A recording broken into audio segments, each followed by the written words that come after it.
Hi, I'm Shannon Bingham, and I am here with Trevor Schade, a serial entrepreneur and a local real estate agent. We are really excited to have him on the show today because he has got some really great words of wisdom for everyone that is listening to our podcast. So thank you for coming on, Trevor. Thanks for having me on, We're longtime friends, so I feel like Yes. this is kind of fun to interview you. Yeah. Feels like it's natural, but tell me a little bit about what your journey has been here in Nebraska and starting in your career. Sure. Yeah, I grew up very normal, maybe not my personality as much as my upbringing, but it was pretty blue-collar type style. I grew up in an auto mechanic shop, and I learned that you can't just hand somebody their car back and say, sorry, couldn't do it. And I had that life lesson ingrained to me very young, where you had to find a way, make a way.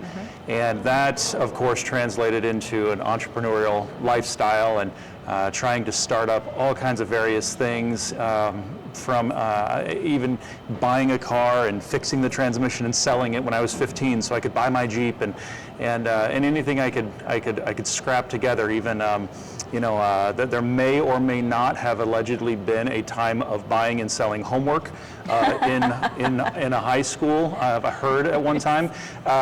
So that spirit was certainly in me, but I was taught to overcome, and I was taught to push, and I was taught act better than you feel, and act as if, and those principles really started running their way into careers, and I got into coding and programming various languages and software, and that I learned I thought very linearly, and that doesn't bode well for social interaction.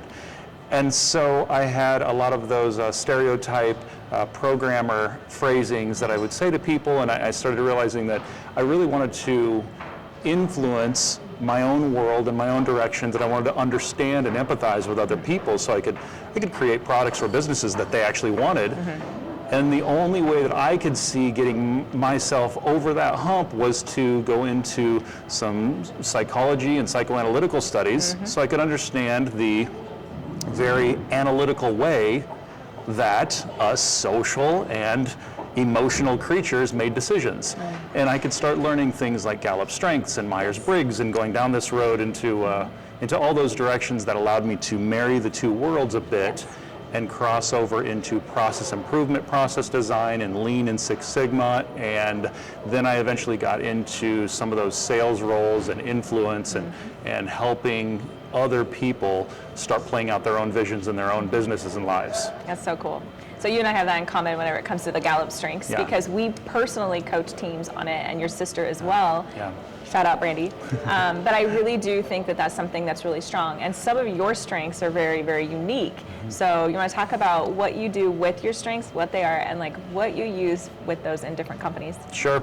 Yeah, for anyone that doesn't know, Gallup strengths, the idea and the premise behind it is you have these 34 different strengths, and as you take an assessment, you learn what are your natural gifts and talents that you're actually so gifted at that you're really kind of terrible at teaching them. You don't know how you do them. You just do. You just are, and you exist, right? And so the idea is, if you can find a way to operate in your top 5 strengths, you actually at the end of a working day will feel more rested and more fulfilled and more invigorated than after a full night's sleep. Yeah. Because you're just playing in your strengths. So my strengths, I've got, there's a couple different layers in here where, depending on the order of your strengths, and there are strength consultants, my sister, in Strengthsology for one, and as you get into some of the advanced pieces, the order of the strengths that you have and how they interact with one another based on how close really they are, important. it really changes everything. And so what I've got is I've got amplifier strengths.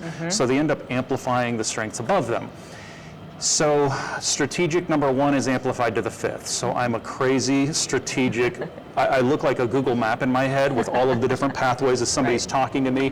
I'm solving problems, and I already have like 6 solutions in 3 seconds, and I'm just trying to hear the rest of the story from them so I can define best. Yes. And I'm like, well, I've already arrived at 3 sentences. I just need to know which one is the best based on that. And then individualization, oh, thank goodness I have individualization, because all of my other strengths are just drowningly intense. And this is the one that allows me to innately love, recognize, and lean into the gifts and the talents and the strengths of others.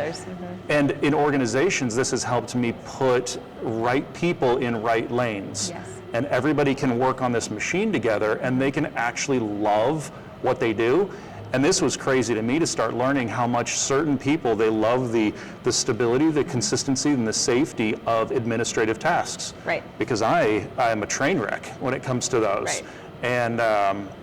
And then maximizer, which means I can always make something better, and I have to make sure not to constantly be putting pressure on people, but can I take something and make it better? Always. And then we have to decide where to cut the losses and know that that's diminishing returns. Command, focus, 6 is achiever, another amplifier. Right? Yeah, so that's... So let's talk about what you had mentioned. You talked about organizations and what you do to kind of power them up and put people in the right position. So is that something now that you're kind of focusing on in your career path?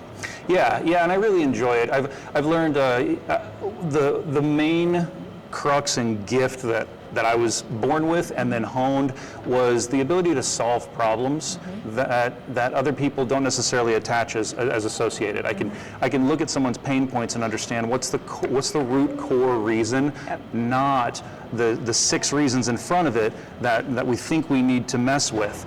If you just fix the core, everything else just naturally flows. It has to. And since I can recognize and see that, and I can listen and empathize and understand the emotional side, the very structured mathematical side, I'm able to lean in and help people with that. So I take a lot of the lessons that I learned through running a real estate organization with 20-some agents at a brokerage and buying and selling real estate and then investing and all of that. So those companies are really where I really got my best teaching ground and my own experimental playground to take what I believed and what I thought was true and really test it.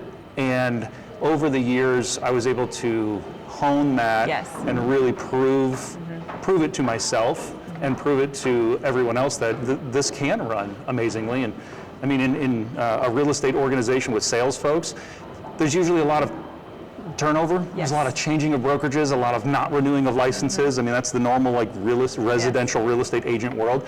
And what really solidified it to me that I had something figured out that was unique and different. Our culture, we looked at each other's strengths. It was on a board in the wall. I remember that. We had the dashboards of the sales, and sure we had that. That was really impressive. It was fun, and everybody felt seen and heard, and they were allowed to be themselves. And then we built selling programs based on their gifts and talents and strengths. Well, when I zoomed out and I was able to get out of the weeds years into it, I saw we had gone 5 years with 0 attrition. We had 0 turnover in 5 years, and that's unheard of in that industry, but that's unheard of in most industries, and especially startups and like new business and like, so I was... and in an industry where they tend to go rogue.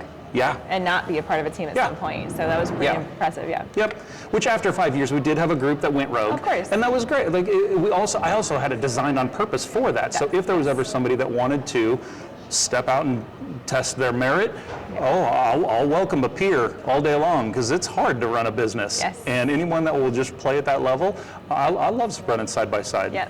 That's your individualization again. Probably. Yes, so that's good. So, and you're also a father. So what do you teach your boys now? Because I know with your Jeep and stuff, you guys had a whole rebuilding episode for a couple of years, or was it a year? The pain point is that it was a couple of years, yes. Maybe still happening. There might be a few things still falling off of it. That's a cool story. How did it start? Really what it was. So I grew up in the auto mechanic industry and turning wrenches with my dad, and it was, summer jobs, that type of stuff. And I really am grateful for some of those life lessons. And when I look at owning a house now, a car is really just a compact version of all the same systems in a house. And I know this is getting like I know we're losing some people here. Hang tight. It's good. So you have an air conditioned system and the compressed and the freon, and you got water pressure systems and all of the electrical systems. And so all of those principles, I was like, well, these are really great life lessons. How do I teach this to my kids? Because I am very much not in that world. And I had the opportunity to buy all the parts and pieces of a vehicle that we could piece by piece build. And I used my old high school vehicle that I had sold when I was 19 and thought I had this world figured out, and 10 years later, I tracked it down through the VIN number and rebought it. Wild. And then we just started modifying and rebuilding, I mean, from ground up to make this whole vehicle. And my kids at the time, I mean, I think they were 6 and 8, sorry, when we first started the project, and then it took a few years to finish. And you know, at that age, they could do like the lug nuts on the wheels, but they still got to learn it and be around it. And now we can ride in this thing, and or they can even drive it now. In fact, they can drive it. I've got one that can drive it, and they just have such pride and ownership of a family thing that we did together. Yeah. And what I didn't see, I knew that we would develop a bond. And I knew that my dad would develop a bond. Yes. I mean, getting to teach his so important, grandkids. strategic. Yeah, it was amazing. And I was like this. Yes. What I didn't see coming, I didn't realize how close my dad and I would get. I just removed myself from some of what was probably going to happen there. But here we were. This was the first time that I wasn't the screw up in the shop, dropping the bolts down the drain when he's holding a transmission over his head. And you know, I have those memories growing up. And here it was. We were looking at this thing, and I could actually help solve a problem. I was like, well, what if we found a bracket that does this and bolt the headlights to that and screw that there, and wouldn't that make it work? And and I remember a couple of times with the bumper and the frame that it was not meant to go together. And I could actually contribute an idea, and my dad was like, well, yeah, that would work. That would work. And I was like, well, this is a crazy moment. Yeah. And the two of us got to like play together and actually have that moment in memory. Yeah, well, there's so much like quality time and valuable insight from both of you, and your sons got to see that work together, because I mean, families are complex in general, so to be able to like have that time is really huge. And it also goes to say, you know, with the core that you've built in your cultures, in your businesses, and your family, I mean, you can see that kind of all the way through, and that attests a lot to you. Like that's your, you know, doing, so that's pretty awesome. Well, thanks.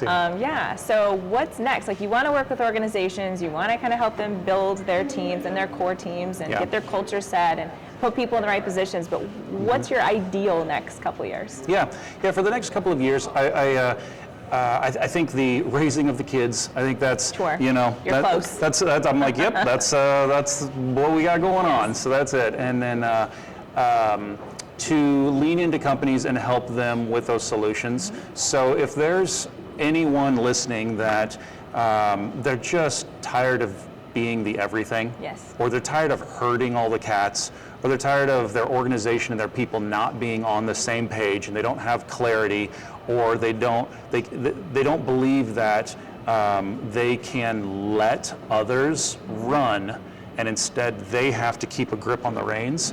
I say all of these phrases because these are the phrases that I have heard in my own head and we use, and I'm just like, if anyone is living and breathing that right now, there are relief valves.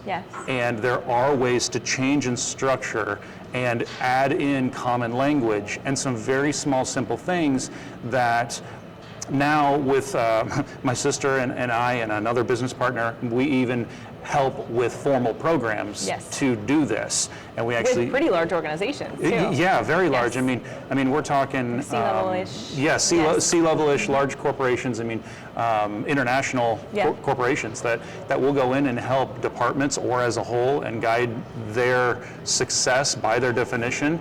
And it really is amazing how just like me and you, about every leader is in all these organizations that could just use a partner and could use a little help of they're amazing and great at their job and at their career and in their lane, but there's all these other lanes required of them.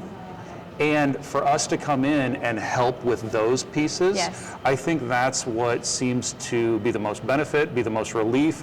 Finally let someone shut down work when they shut down work and actually spend time doing a hobby, a leisure, a family, right? Like those happen? Those are supposed to exist. So So yeah, that's what the next few years is leaning into. I mean, I still coach and guide tons of people through real estate wealth creation, and in that capacity, if someone wants to invest in large-scale multifamily and apartment complexes as a passive investor, I've worked all the nerd math on owning my single-family homes and rentals and all of that, versus if I would have 15 years ago put that same down payment money into passive multifamily, the numbers are pretty close. Yeah.